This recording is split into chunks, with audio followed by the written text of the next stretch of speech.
Hello, I'm Jennifer Fields from AOL Health, and I'm here at the White House with the First Lady of the United States, Mrs. Michelle Obama. She invited us to her office today to talk about her anti-childhood obesity campaign, Let's Move.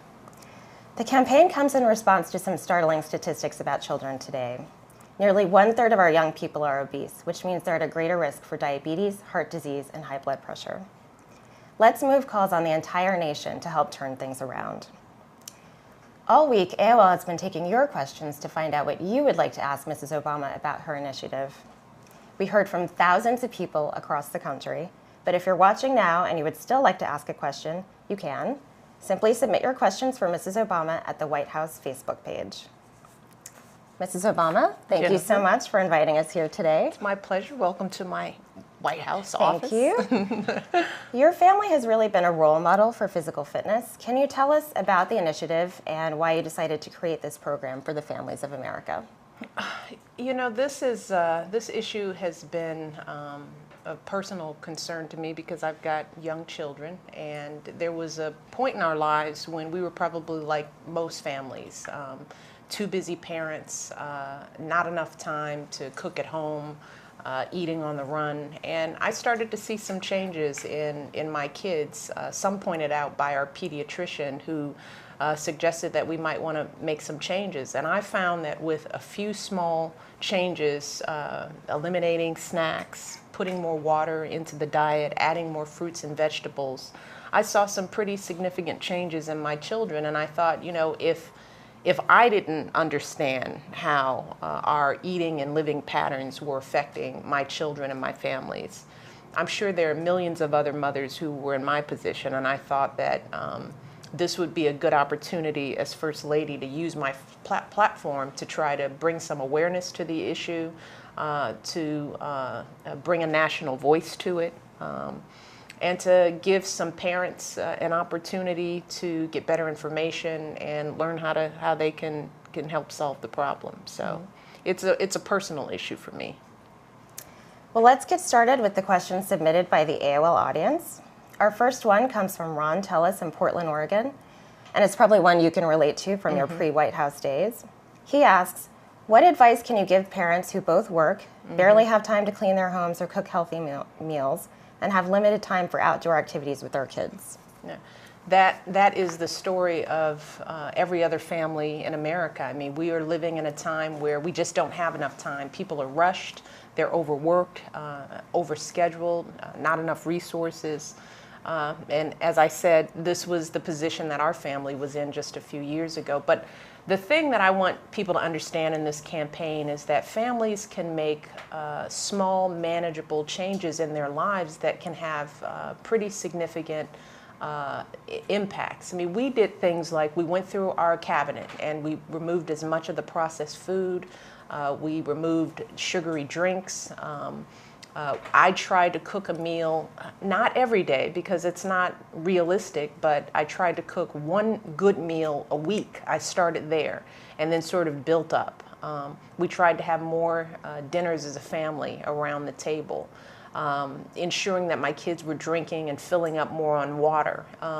And then really focusing on that physical activity. And you don't need to join a gym, and your kids don't need to be involved in expensive extracurricular activities, but you know, making sure that you limit TV time. That was something we did. In our house, we stopped TV during the week, and then what we found was that our kids had to find a way to keep themselves entertained, which usually required some movement.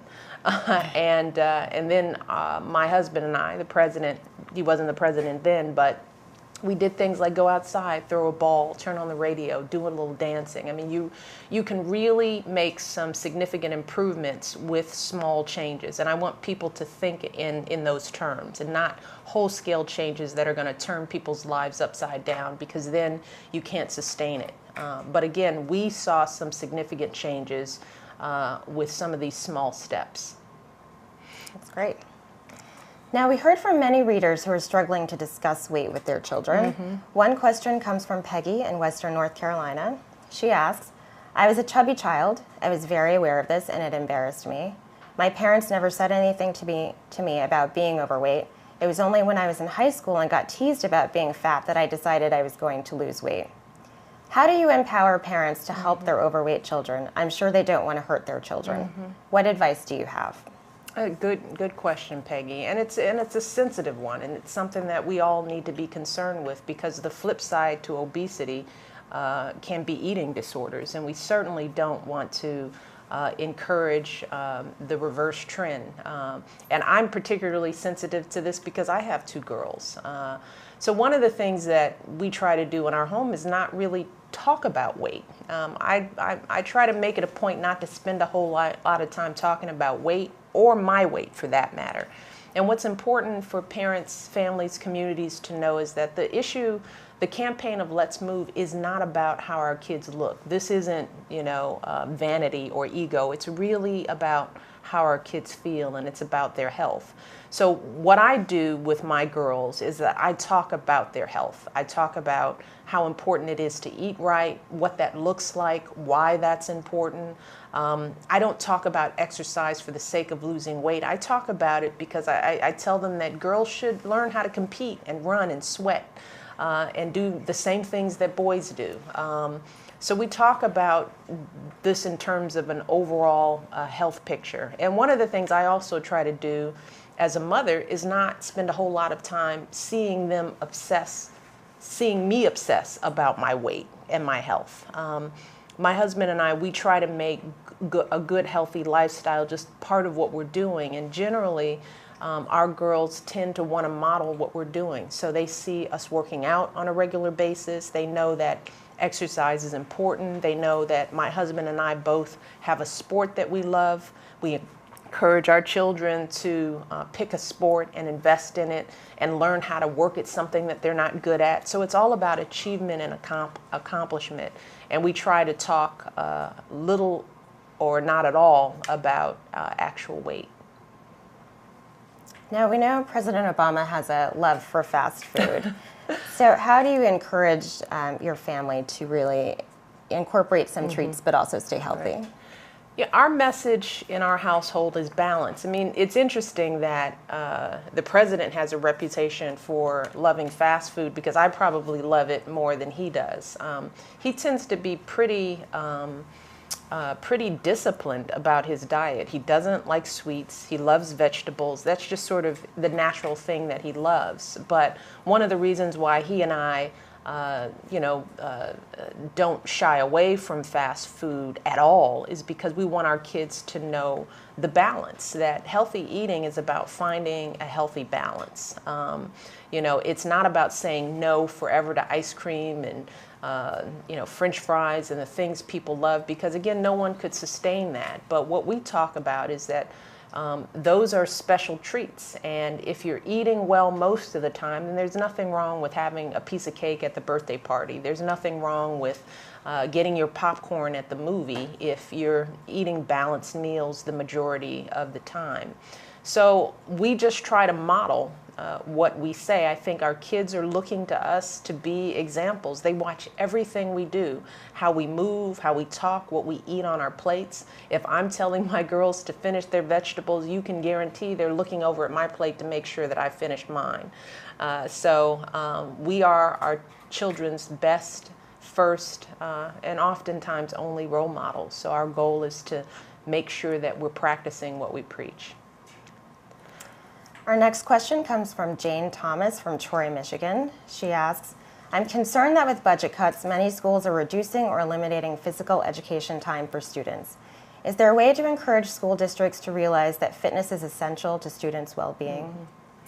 It's a good question, because it's the challenge of finding the time and the money for these types of what we now consider extracurriculars is a big challenge across America. But I think the question begs the answer, and it's that we have to really make sure that our school districts, our parents, our communities understand that exercise is not an option. It's not an either-or proposition. We've seen in so many examples of schools who are doing great things on the issue of health and fitness that in public schools where they don't have more money, they don't have more time, because they're making this issue a priority, they're finding the time. They're finding a way to incorporate fitness and gardening and nutrition and incorporating it into the existing curriculum.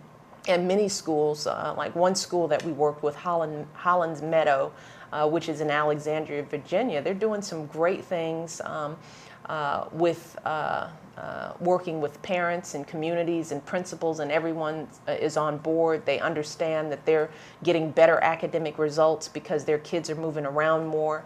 They've got a community garden in their school, and they're using that garden to teach their kids about fitness and incorporating those foods into the daily the food plan, and they're seeing real positive results academically. So we need to know as a nation that if we want our kids to be successful academically, they need to be successful physically.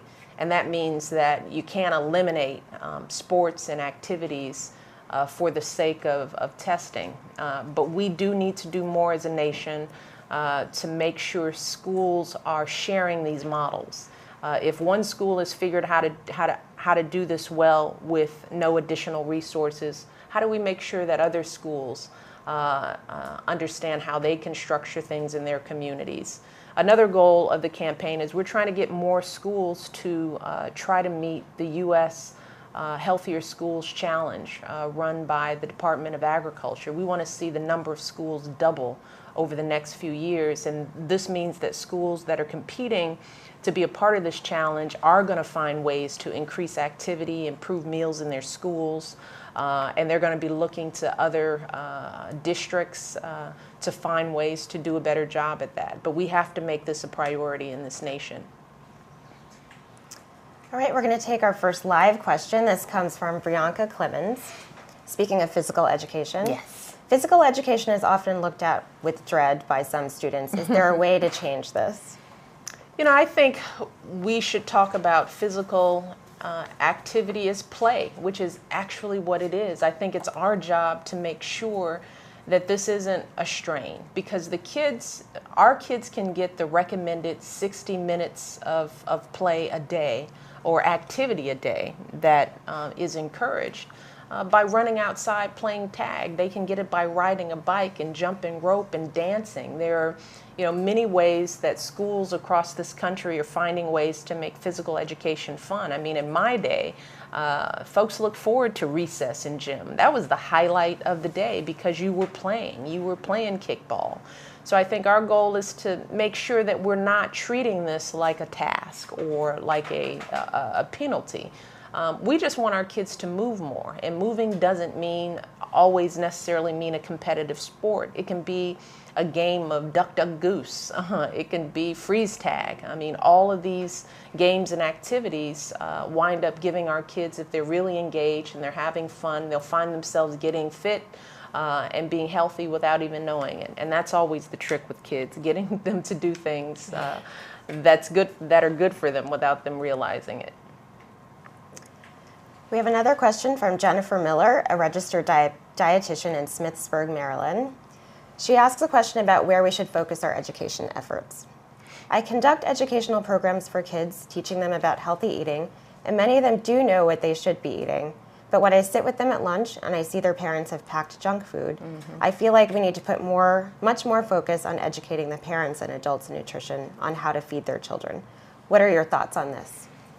It's a good question. I mean, first of all, we're dealing with an epidemic, so we've got to tackle it from many different perspectives, which is one of the reasons why the Let's Move campaign has 4 pillars. One of them is, however, is ensuring that parents are getting more information so that they can make better choices for their children. Things like improving front of package labeling so that parents don't have to squint and figure out big, unusual words to determine whether something is healthy or not. There's more that we can do to make it easier for parents to pick foods that make sense and that also taste good for their kids. So I think we have to do a lot of work there.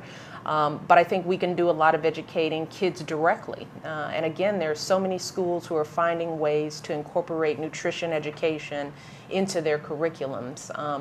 As this questioner indicated, in many schools, teachers are sitting down at the table having lunch with kids, because you'll find that the best time to educate is in the moment. And if you're sitting down at the lunchroom table and you're talking about who's brought what for lunch and what a balanced lunch looks like, and you're giving a little encouragement to eat the vegetable that is put into the lunch, or to encourage children to ask their parents to incorporate vegetables, carrots if they haven't.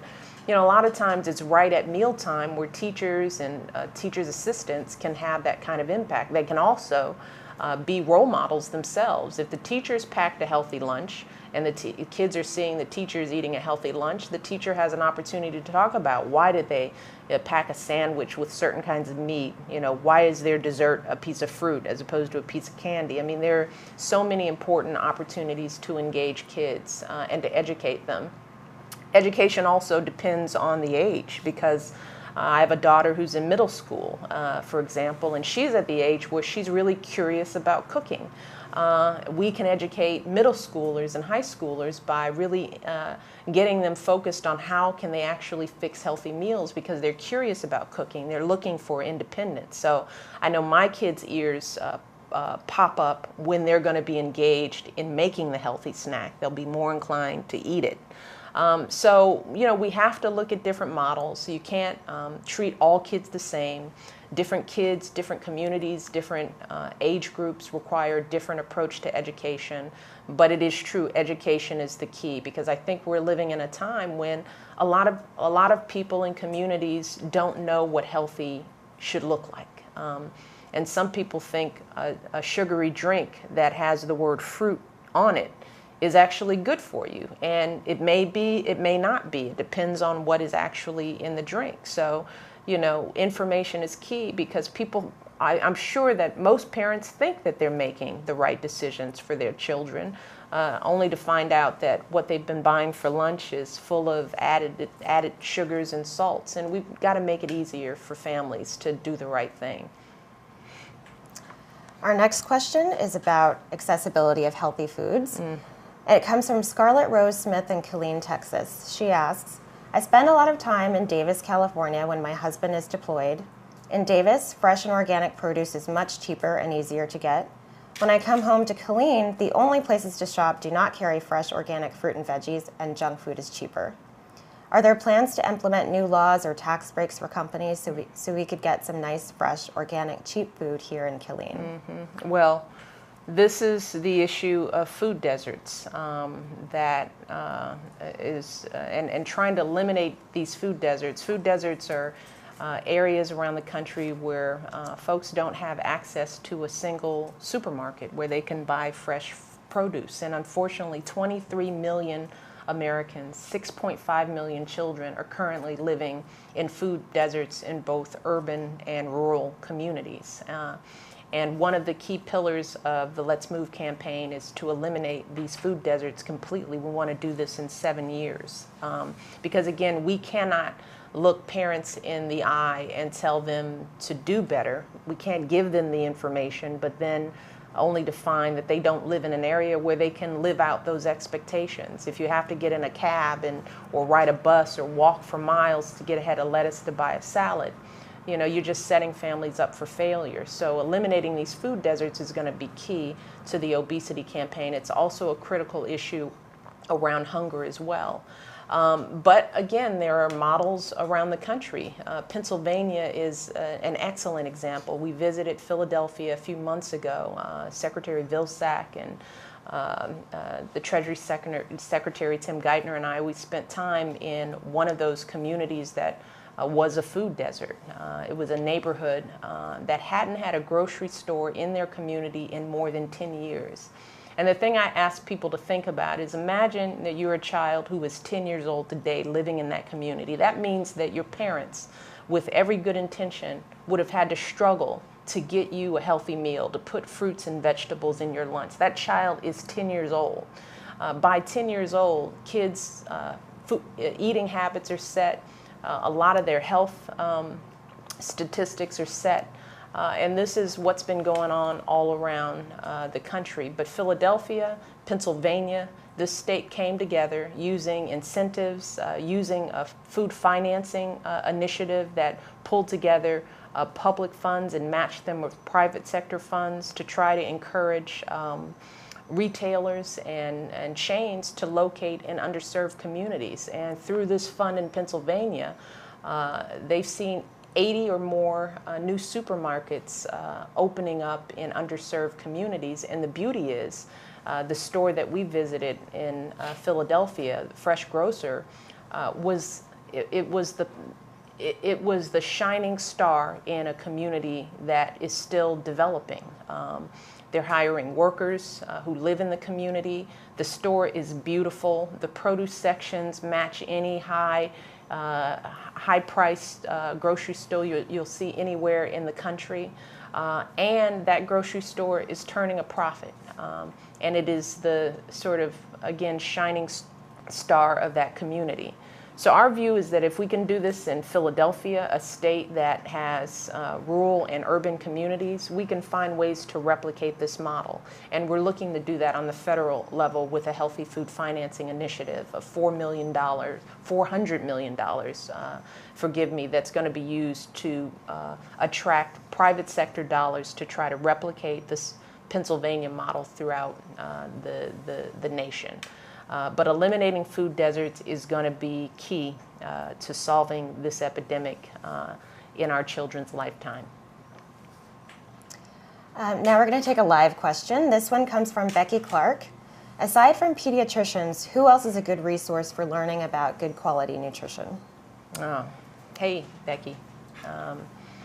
You know, everyone is a source. I think we have to, I think pediatricians are a good source because number one, our doctors are well-respected members of the community.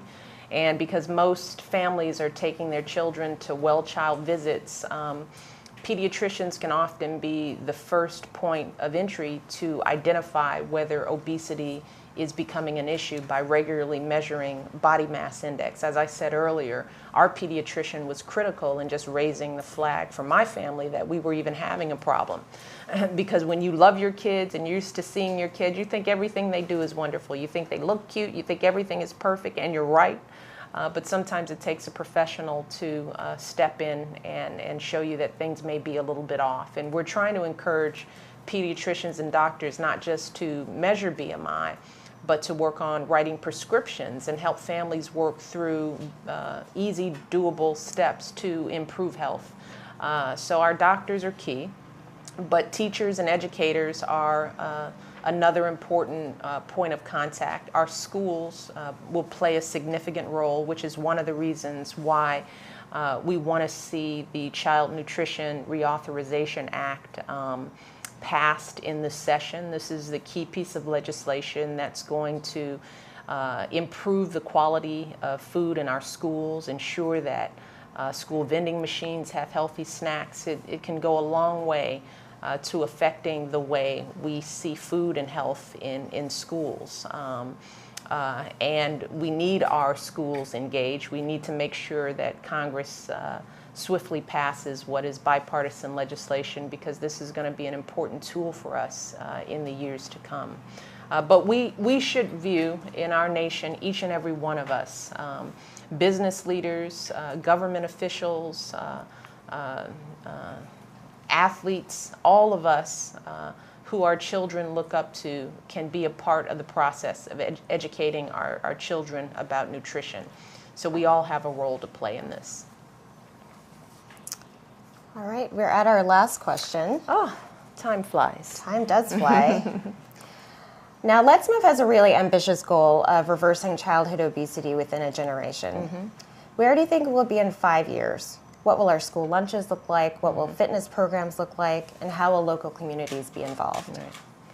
Well, 5 years is still a short time for what is an ambitious goal. I mean, we set this as a generational goal because we didn't get here in 5 years or 10 years and 20. It took several generations for us to get here, and we're really not going to see the change for another generation. We're really targeting children born today. But Let's Move, the Let's Move campaign is working for some shorter and midterm goals to ensure us that we're moving steadily towards that broader generational goal. In 5 years, I hope to see us making progress in our school lunches. I hope that we have a viable and well-funded school Nutrition Act, Child Nutrition Act, and that we're seeing the quality go up in our schools. I hope that we're seeing more education around nutrition going on in our schools. We want to see more schools participating in community gardens and being the place where kids are going to get their first taste of fresh fruit and vegetables and understand how that grows. We want to see in 5 years the rate of physical activity go up in kids. We want to see more kids walking and biking to school. We want to see that number grow by 50%. We want to see that we're making some real meaningful steps towards eliminating food deserts. That we're seeing more models like Pennsylvania cropping up all over the country, trying to match government dollars and bring in more resources. We want to see every major sports league in this country finding a way to invest in the health of our kids. I want to see every athlete, every Olympian in a school. We want to see chefs connected with our schools, helping our very valuable lunchroom teachers figure out how do we make meals healthy and affordable and tasty. And we want to see better information out there. We hope to have some good front of package labeling agreements worked out with the FDA. We want our retailers to be doing a lot more to improve the quality of their food. We've gotten some significant commitments from retailers that have committed to reducing the amounts of sugar, fat, and salt in our food. So hopefully we'll have a better array of foods. I hope that we're seeing more marketing of healthy foods to our kids so that we start seeing some of our partners like Disney and others taking a step in ensuring that we're having conversations with our kids in the venues that they love best, those Disney shows, and we're talking about nutrition. So while these goals are generational, there are things that we can see happen in 5 years that should give us a sense that we're moving forward. But this is going to take some time, and we have to be patient because we're talking about changing habits that have been formed over generations. It's not going to be easy, but it is possible because the beauty with kids is that their habits and approaches are changed faster than adults. My kids adjusted to drinking more water much more quickly than I would have ever imagined. Their taste buds change. They are more receptive to vegetables. The taste of really highly sugary drinks is a little off-putting to them once they've been, drinking more natural sweetened juices. So kids are malleable, and they're also open to learn. We're the ones that stand in the way. It's our changes, it's us, the grown-ups in this game, that we are going to have to step it up and make some changes on our own to get our kids where we want them to be. So. All right. Thank you, Mrs. Obama, for inviting us here today. Thank you for coming, Jennifer. Sure. Check out the newly relaunched Let's Move website at letsmove.gov, and also go to AOLhealth.com to find out ways that you can help in your community. Thank you. Thank you.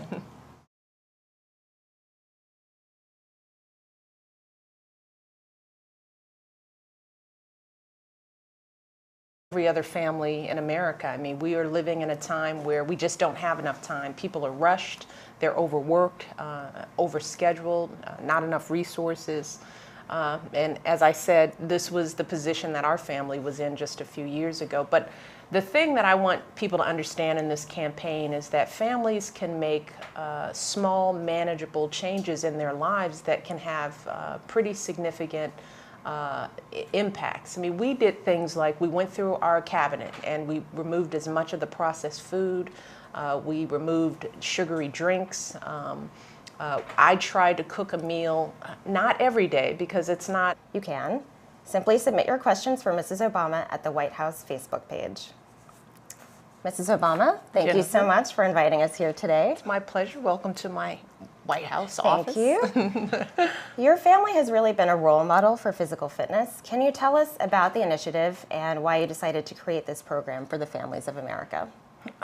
You know, this issue has been a personal concern to me because I've got young children, and there was a point in our lives when we were probably like most families, two busy parents, not enough time to cook at home, eating on the run. And Hello, I'm Jennifer Fields from AOL Help, and I'm here at the White House with the First Lady of the United States, Mrs. Michelle Obama.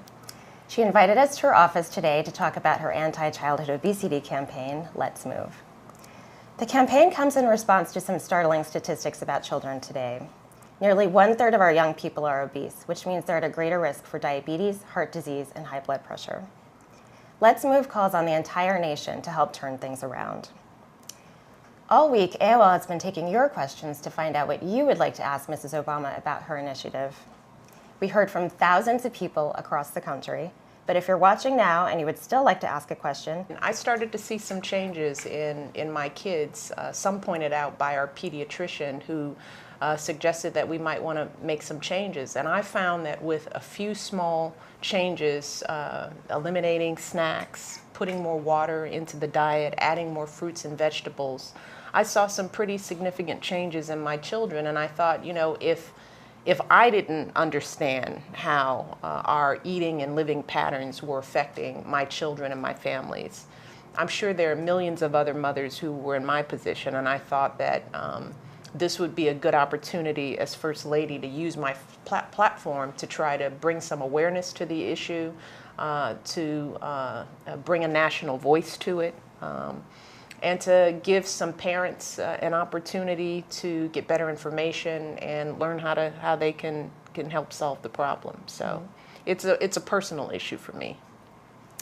well, let's get started with the questions submitted by the AOL audience. Our first one comes from Ron Tellis in Portland, Oregon, and it's probably one you can relate to from your pre-White House days. He asks, what advice can you give parents who both work, barely have time to clean their homes or cook healthy meals, and have limited time for outdoor activities with their kids? Yeah. That is the story of every